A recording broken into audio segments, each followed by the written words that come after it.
नहीं तो इसी विवाद के कारण तो नाट्य की पंचम वेद की उत्पत्ति हुई। यही जो विवाद था, हमने भेद और विवाद जो था, तो तभी ना भरत मुनि ने कहा कि ज्ञानी लोग आपस में नहीं लड़ते हैं, वो लड़ने का नाटक करते हैं। ये जो है शास्त्रार्थ में बैठ जाते हैं। दो अज्ञानी लोग जो हैं वो तुरंत अभी पटक के मारेंगे। तो अब लोग ये होता है, तो ये तो हम उसके रिजल्ट को नहीं समझ पाते, तो जो है हम इस तरह की हरकतें करते हैं।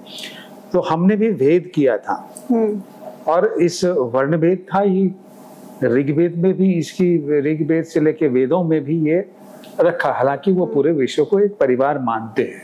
हाँ। परिवार मानने के लिए भी, लेकिन परिवार में एक व्यवस्था होती है।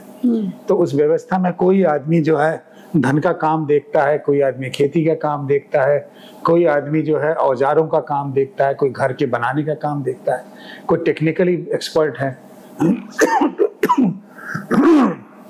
तो इस तरह से कर्म के अनुसार जो है लोगों ने करना शुरू किया। अब फिर क्या है कि हमने कर्मों में ही उसको बांध दिया। ये तुम्हारा बाप ये था, लोहार था, तो तुम भी लोहार हो गए, ये था। हालांकि इतिहास में इस तरह की कई सारी अद्भुत नाटकीय घटनाएं हैं कि उन्होंने ये होते हुए राजा बन गए, राज सिंहासन तक पहुंचे। आज भी एक भाई जुमला चलता है ना, लोग कहते हैं कि भाई चाय बेचने के बाद भी एक आदमी प्रधानमंत्री बन सकता है। ये क्या है? एक व्यक्ति का नाटकीय उत्थान है, चरम है, जो क्या करता है कि कई लोगों को प्रेरित करता है। बाद में शुरू में तो क्या नायक कैसे होंगे, तो राजा होंगे, नायक देवता होंगे, लेकिन अब आम आदमी भी नायक हो जाता है। तो ये समझ लीजिए, ये सब नाटक के कारण ही तो हुआ।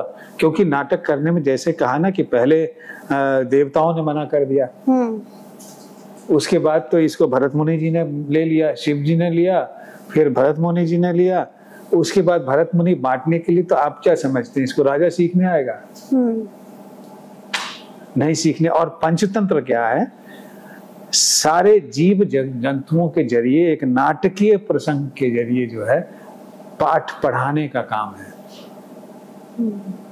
मनुष्य के अंतर संबंधों को, दोस्ती कैसी होनी चाहिए, धीमे चलो लेकिन चलते रहो, चलते रहो, रुको मत कछुए, जीत मिलेगी। क्योंकि तेज दौड़ने वाला घमंड में है, तुम चलते रहो, हारो मत। तो ये हमारे लिए सूत्रवाक्य, बहुत लोगों के लिए। हमारे यहाँ भी कहावतें हैं भी, करते रहो, करते रहो, करते रहो, अभ्यास करते रहो, समय आने पर सफलता मिलेगी। तो ये हमने कई सारे, और ज्ञान ही वो है और कलाएं ही वो है जो हमारे जीवन को इन सब भेद भाव को तोड़ करके बेहतर बना सकती है, प्रतिष्ठित कर सकती हैं। एक जैसे खेल में भी होता है, एक अच्छा खिलाड़ी जो है, देखिए उसके बारे में चर्चा हो रही थी, अभी आईपीएल हो रहा था, तो भाई उसका बाप ऑटो चलाता है, लेकिन उसने ऐसी गुगली चलाई, अच्छा ऐसा 3 विकेट ले लिया, तो उसकी चर्चा अब जो है, और कितने सारे घरों में ये उम्मीद बनने लगी। बिल्कुल। तो उसने सब बंधन तोड़ दिया। क्योंकि है क्या कि हमारे समाज में उतने अवसर नहीं है, हमारी जनसंख्या इतनी बड़ी है, तो इसमें हम भेदभाव करके कि पॉलिटिक्स जो है, हम कई लोग अपनी रोजी रोटी चलाते हैं। कई लोगों का व्यवसाय ही यही है कि भेदभाव करो। ये भी एक व्यवसाय है, जैसे भिक्षा भी एक व्यवसाय है। सिर्फ बढ़ईगिरी और लोहारगिरी करना व्यवसाय नहीं है, सिर्फ कागज घिसना व्यवसाय नहीं है, ये भी एक व्यवसाय है।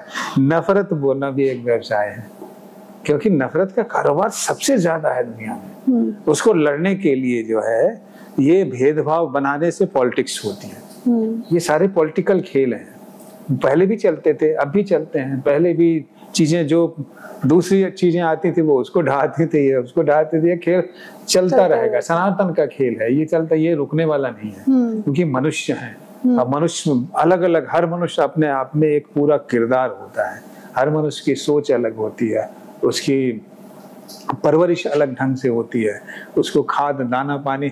इस बारे में एक मजेदार किस्सा है कि एक नाटक में मैंने यूज भी किया है कि एक बच्चा था, उस दिन स्कूल से लौटा, दादाजी के पास पहुंचा कि दादाजी आज मैंने जो है भेड़िए का किस्सा मुझे मास्टर साहब ने सुनाया है, तो क्या भेड़िया सचमुच में होता है? दादाजी बोले हाँ बेटा होता है। तो भेड़िया आपने देखा है, सचमुच का देखा है? बोले हाँ बेटा देखा है। कहाँ मिलते हैं? तो वो जंगल में होते हैं। अच्छा जंगल में होते हैं, सिर्फ जंगल में होते हैं? नहीं बेटा, आजकल वो खेतों में भी आ जाते हैं। जंगल सिकुड़ गए हैं तो कभी खेतों में भी आ जाते हैं, वहां से कभी कभार मवेशियों के पीछे पीछे गांव के अंदर भी आ जाते हैं। तो वो तो आजकल लगता है जैसे कि आदमियों के अंदर भी आ गए। अच्छा भेड़िया आदमी के अंदर आ गए हैं, तो भेड़िए में अच्छा होता है कि बुरा होता है? देखो उसमें कुछ अच्छाई होती है कि वो जिस उद्देश्य के लिए निकलता है उस उद्देश्य को सब मिलके यूनाइटेड होकर के, इकट्ठा होकर के पूरा करते हैं, शिकार एक साथ करते हैं, मिल करके पूरा करते हैं। लेकिन बुरा क्या है? बुरा क्या है कि वो हिंसक है। तो हिंसा वाला अच्छा है कि वो वाला अच्छा है ना? तो आदमी को तो हिंसा वाला नहीं रखना चाहिए। हाँ, तो उन्हें पूछा कि ये जो दोनों भेड़िए आदमी के अंदर रहते हैं, हाँ एक साथ रहते हैं, एक साथ रहते हैं। दादाजी ये कैसे हो सकता है? झूठ बोलते, एक साथ नहीं रह सकते। दोनों अच्छे और बुरे आदमी एक साथ कैसे रहेंगे? बोला नहीं बेटा, दोनों एक साथ रहते हैं। तो दोनों में झगड़ा नहीं होता?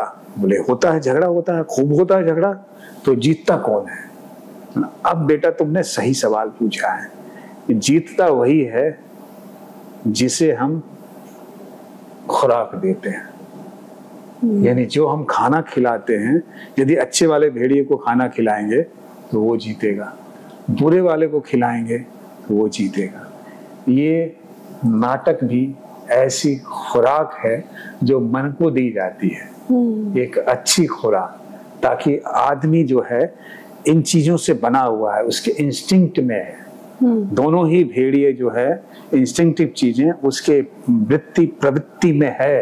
ये सारी चीजें, हिंसा भी होती है, आदमी इनसे भी बना है, लेकिन हमें किसे पालना है ये तय करना पड़ेगा। और नाटक इसीलिए जो है उन हिंसक वृत्तियों को भी मंच पर लाता है, तो उसे अहिंसक गतिविधि में तब्दील करता है कि जिससे आनंद आए, मजा आए, देखने वाले को सुरक्षा का आभास हो, ना कि वो डर जाए कि यार उसका गला काट दिया, सचमुच का काट दिया। तो उसे जो है पीड़ा होगी, दुख होगा, लेकिन उसे लगेगा मर करके फिर जिंदा हो गया। तो वाह क्या बात है, ये कमाल भाई, तुम खूब अच्छी तरह मरे। ये उसको कॉम्प्लीमेंट मिलेगा, मजा आ गया। मेरा तो यार दिल रो दिया, मैं डर गया था, तुम ऐसी भूत की भूमिका ऐसी कर ली। तो हम भूतकाल वर्तमान इधर उधर जिधर इधर कहाँ नहीं क्या नहीं कर सकते, वो सब कुछ इस खाली जगह में हमारे मन से, मानस वृत्ति से, शरीर के सहयोग से मिलने से बना है। और संसार को ऐसे ही चलना चाहिए।